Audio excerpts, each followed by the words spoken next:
the deities, Sri Radha Gopinath, they'll have their darshan, but do they really understand what they're having darshan of? Do they really have faith? Adosha tata sadhu sangota bhajanakriya. It's through association that we have faith in the deity. It's through association we have faith in the Srimad Bhagavatam, in the holy name, in the holy places.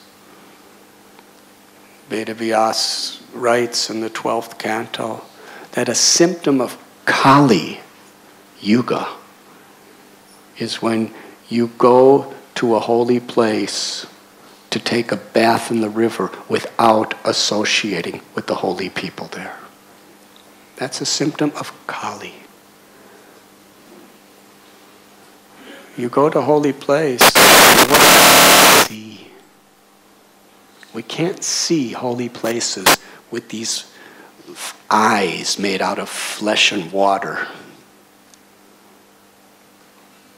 We see through our hearts. And our hearts enable us to see through the words of the apostles. When we see through the eyes of those who see, then we actually see.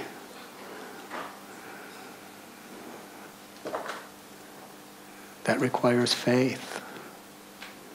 And that faith comes by associating with people who have that faith, deep faith, in the right thing.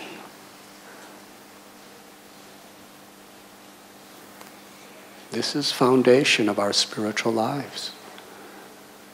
And it is our responsibility to develop those qualities.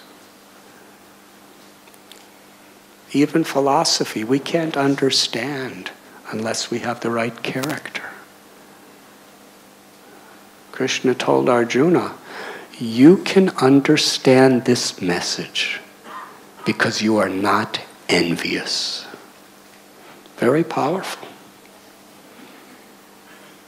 We could memorize the entire Bhagavad Gita and recite it, the entire text three times every day, our whole life, and not understand a word of it. We can be giving Bhagavad Gita kathas, and 100,000 people come to every one of our kathas, and we leave them totally spellbound by our analogies and our symbols and our philosophical, logical explanations.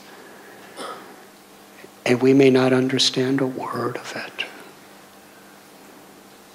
if we're envious. It's all superficial.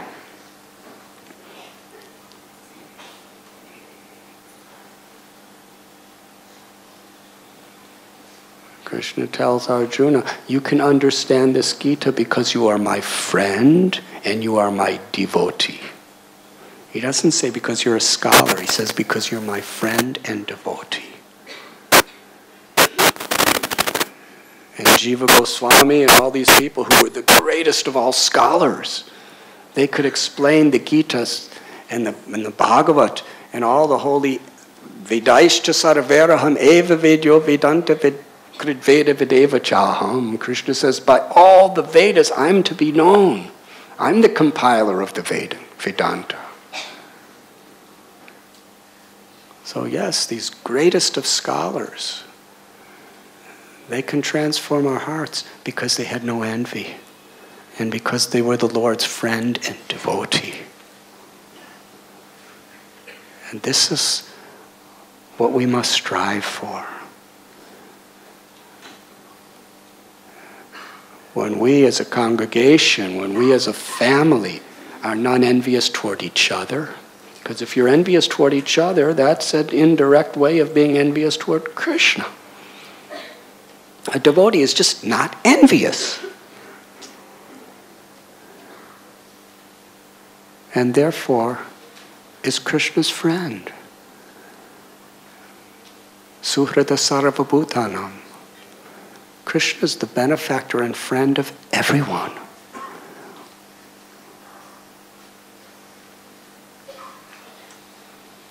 And if we really trust that, then we also become Krishna's friend and devotee. Then Krishna reveals that beautiful story of Sri Rangam, where the greatest scholars in all of India were gathered together in a courtyard every day to discuss the scriptures. And that simple, illiterate Brahmin sat to read the Bhagavad Gita. But he was reading, his pronunciation was really bad from a material perspective.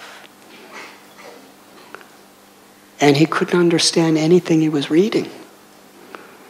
But he read every day. And the other scholars ignored him. They may have ridiculed him. They may have criticized him. But he did it every day. Why did he keep going back to that high seat of learning to read the Bhagavad Gita if he knew he was doing it all wrong and nobody respected him at all for doing it? But Lord Chaitanya, who's Krishna himself, the author of the Gita, he happened to see this Brahmin, and he came right up to him. Please tell me what you're reading and why. He said, I'm reading Gita. He said, I don't know what I'm reading.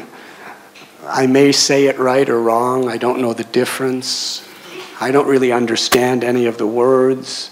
But my guru told me to read this in this place every day. So whatever anybody thinks, I'm trying to please my Guru Dev. Lord Chaitanya said, well, if you don't understand what you're reading, or whether it's right or wrong, why are you crying? He said, because the whole time I'm trying to recite it, I'm just seeing Krishna, who has a beautiful complexion like a dark monsoon cloud. And he's holding the reins of Arjuna's chariot. Krishna's taking the role of the servant of his own devotee as he's speaking the truths of Bhagavad Gita. And this image of Krishna,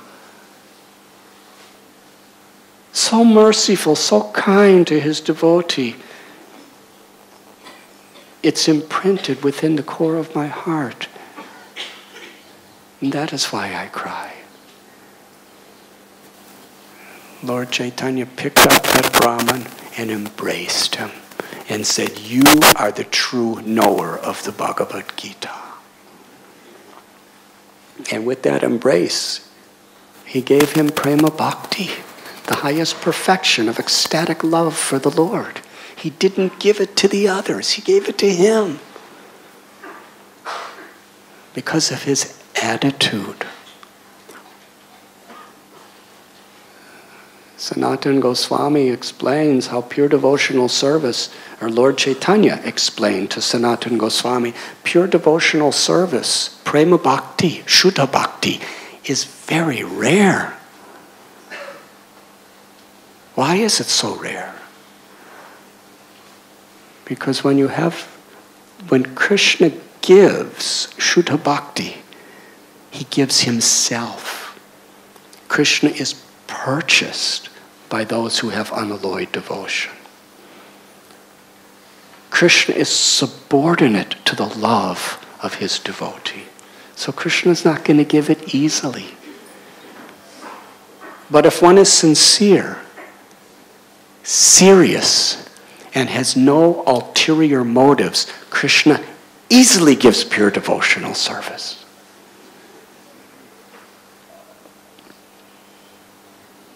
This is what we must strive for. Through our scholarship, through our sadhana, through our seva, through our puja, through our prayers, for this pure devotion, without envy, for Krishna's satisfaction.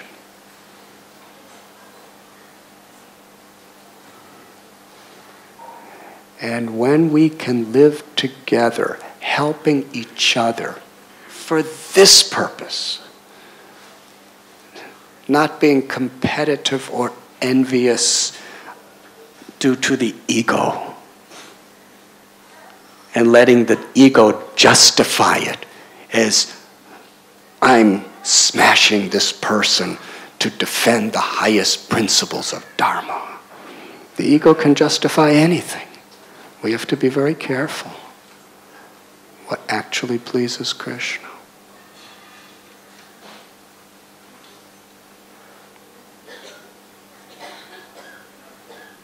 And when we help each other to strive for this perfection of Shuddha Bhakti, then we are actually a real satsang. We are really a sangam. Then our temples, our congregation are actually representing our beloved founder Acharya, Srila Prabhupada, and the previous Acharyas. Then we're actually bringing people into the Leela of Sri Sri Radha Gopinath. That is all important.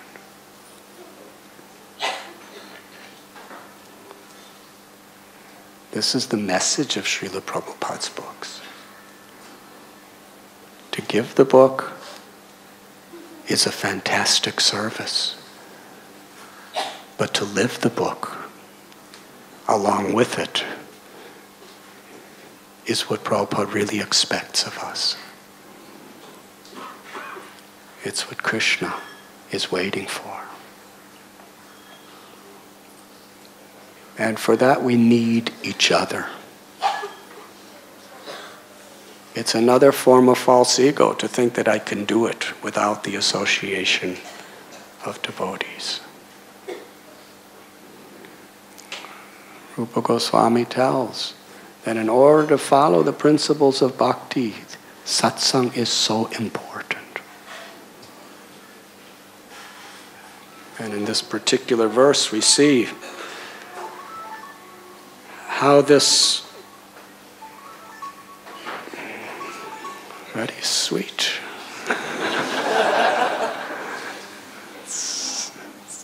I think it was coming from Krishna to tell me that I'm over time.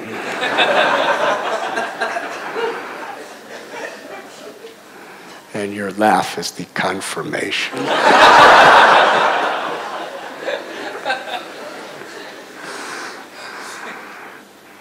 And it has just been reconfirmed. So Kamsa he's a great teacher of bhakti. The story of Kamsa teaches what we should not do and what happens if we do what we should not do. After all, Kamsa was Krishna's uncle. He was a relative. How would you like to be? Krishna appears once every 8,640,000,000 years. How would you like to be his uncle? That's a pretty rare position.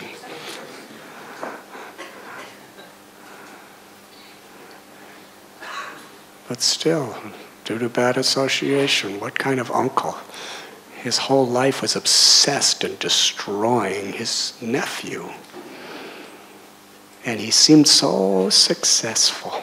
Everything was just going his way. He had his wealth, he had his power, he had his pleasures, he had everything. All of his adversities were either killed or imprisoned or persecuted. So yes, why do good things happen to bad people? And Vasudev Devaki, why do bad things happen to good people? But there's a saying, the mills of time, they grind slow, but meticulously fine. Harivo. It's just a matter of, and Krishna tells in Gita, time I am. So, we're just going to begin with Vrindavan Leela. And Kamsa was a very important person. All these incredible Putana, Shakatasura, Trinavarta,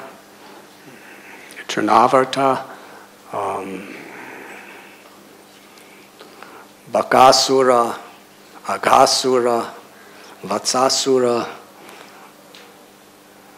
Pralambasura, Vyomasura,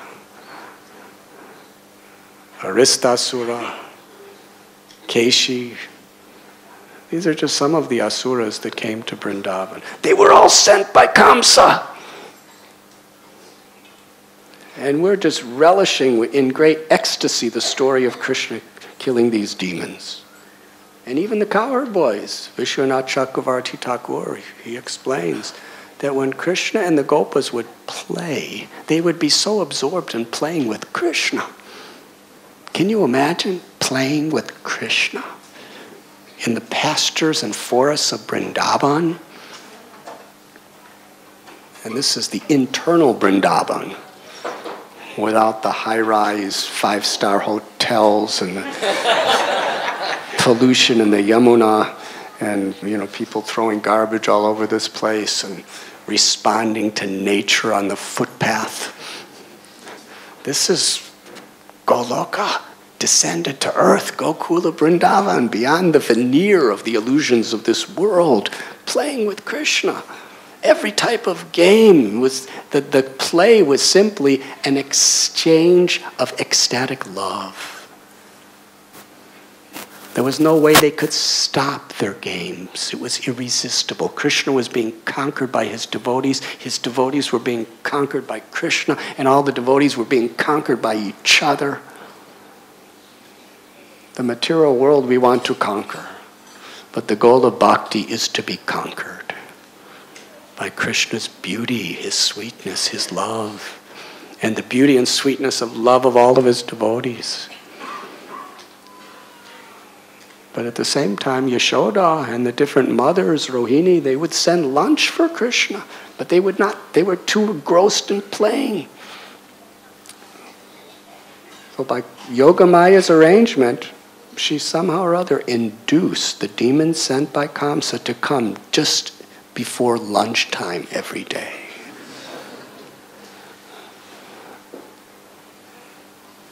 So then Krishna would really make a nice appetite for him to be killing these gigantic yogi demons in these immense forms. Bakasura. He was a crane, gigantic bird. They were just sitting on bank of Yamuna. The calves were drinking the water at Kadiravan, and the boys were drinking the water, and they were resting, and they saw this incredible, gigantic mountain, like a white mountain. And suddenly they saw this gigantic mountain moving. And within an instant, the mountain's neck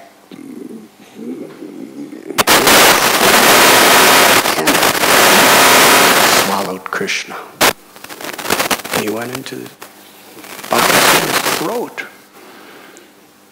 And this really builds an appetite. Seeing Krishna eaten really builds your appetite. So the cowherd boys were weeping and crying and beside themselves. Krishna's eaten, and even the demigods, their appetite. Our Lord, the Lord of our life has been devoured by this Bakasura. Krishna, he's the sword. His bodily rays are the Brahmajyoti, the Brahman, the all-pervading light that extends everywhere in all of existence is Krishna's bodily rays. So that Brahmajyoti started burning Bakasura's throat. And ultimately it burned so much, I'm not going to get into sound effects on this one.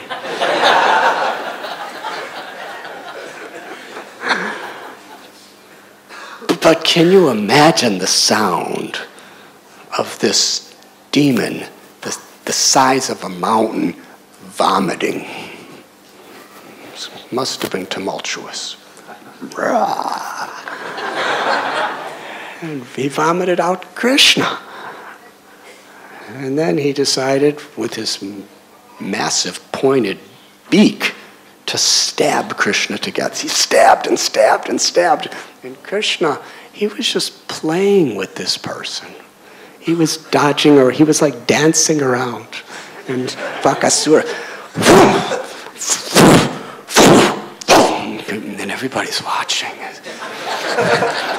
And Krishna's just missing. He was making it so he was just by millimeters missing Krishna.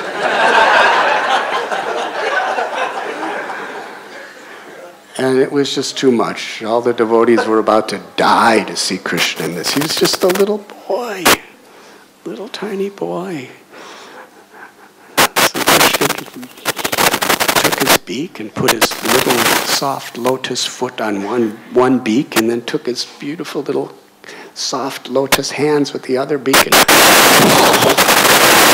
bifurcated him. Haribol. And everybody was very much, the demigods were showering flowers, and the cowherd boys were jumping up and down, crying out, "Well done, well done."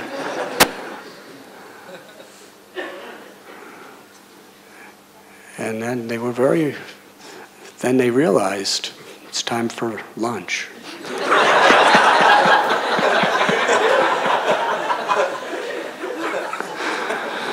So they'd gather on the bank of the Yamuna or in the forest, and they'd make circles around Krishna, and they'd open up their lunch boxes, and they'd have nice prasad. So Kamsa was facilitating all of these wonderful pastimes. He didn't know it. But Krishna can use even the worst person to actually facilitate the devotees to serve him and please him. And from another dimension, from what we're speaking today, even the most unfavorable situations, ultimately, if a devotee sees Krishna's inner purpose within our hearts, tatena kampam susamikshimano, we understand that even the worst atrocities can help us to take shelter of Krishna even more, even better. If we have the vision. And for that vision, we need the Srimad Bhagavatam.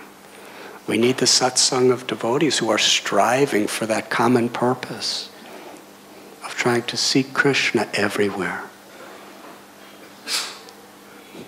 But Bhaktisiddhanta Saraswati Thakur said, don't try to see Krishna. Try to serve Krishna in a way that Krishna wants to see you. Now, how does that connect with this idea of seeing Krishna everywhere? It means seeing Krishna everywhere is seeing the opportunity to serve Krishna in every situation, everywhere, in a favorable way with love and devotion.